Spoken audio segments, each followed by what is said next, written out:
Hai un lugar en Galicia onde a fronteira entre o mundo dos vivos e o dos mortos se desvanece. No alto da Serra do Cando, no enigmático Monte Seixo, atópase a Porta do Alén, tamén coñecida como Portalén. Este conxunto megalítico, esculpido pola natureza e quizáis pola man do home en tempos remotos, é moito máis ca un simple amontoamento de pedras.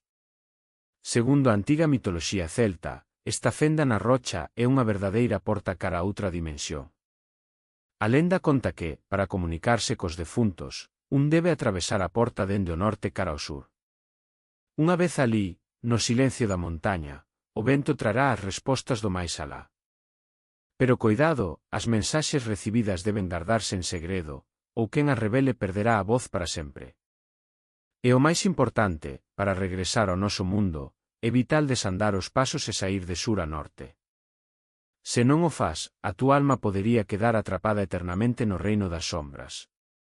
A noite de Samaín, cando veo entre os dous mundos é máis fino, a porta ábrese de par en par.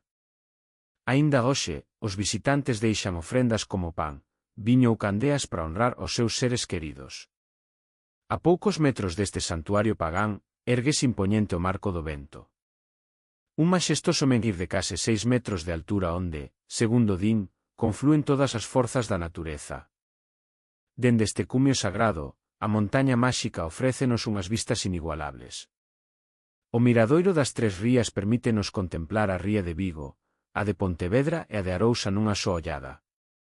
A Porta do Alén non é só un monumento de pedra, é o corazón latexante da Galicia máxica.